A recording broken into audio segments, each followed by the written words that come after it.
arrêter d'utiliser les enfants des autres. Moi, comme moi, je n'accepte pas, et je le dis de façon claire et distincte. Je vous regarde droit dans les yeux, jeunes de Côte d'Ivoire.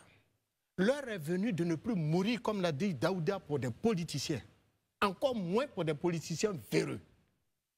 Aucun des hommes politiques n'envoie ses enfants devant une scène quand il y a marche.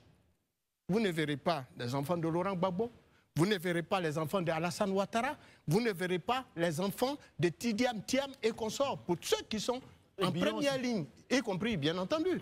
Donc pourquoi vous devrez aller à leur marche au moment où les enfants sont dans des grandes écoles, et puis après, quand vous tombez sur les balles de l'armée, de la police, de la gendarmerie et autres, ils ne viennent même pas vous rendre visite, ils ne savent même pas si vous existez. Il faut mettre un terme à ça. C'est pour ça que nous en appelons au dialogue.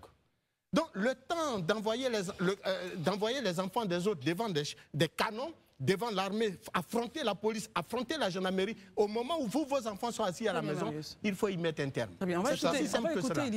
Si les hommes politiques demandent à un jeune d'aller marcher, la première chose à faire, eux-mêmes ils sont devant, leur épouse est à côté, leurs enfants sont à côté, et puis les autres Ivoiriens seront derrière eux. Tant qu'aujourd'hui, moi je dis ça à tous les jeunes, si vous ne voyez pas un homme politique avec sa famille à ses côtés dans la rue, ne les suivez pas. Parce que si tu meurs pour un homme politique, tu es mort pour rien. Très bien. On a vu beaucoup de personnes qui sont mortes. On se rappelle encore de Toussaint, le jeune Toussaint qui est décédé. Aujourd'hui, les gens l'ont oublié. Des gens sont morts à Yamsoukro, à Boaki, à Bonois, à Djouekoué, à Guitrozon. Aujourd'hui, tous ces hommes politiques-là ont oublié ces personnes-là. Pourquoi vous estimez que vous devez mourir pour eux? Posez-vous cette question. Moi, à l'état actuel, en Côte d'Ivoire, aucun leader politique ne mérite qu'un jeune Ivoirien meure pour lui. Je le dis et je suis très ferme sur ma position. Aucun leader politique, quel que soit le nom que tu peux porter, ne mérite qu'un jeune Ivoirien plein d'avenir et qui doit contribuer à bâtir ce pays meure pour lui. Ça ne vaut même pas la peine. Donc si un leader politique a tendance à t'orienter sur une voie qui est une menace pour ta propre vie, frère, il faut abandonner ce chemin-là. Tu mérites de vivre. On ne peut pas mourir pour quelqu'un. Très bien. Voilà. Si quelqu'un doit mourir pour les jeunes, c'est les politiciens.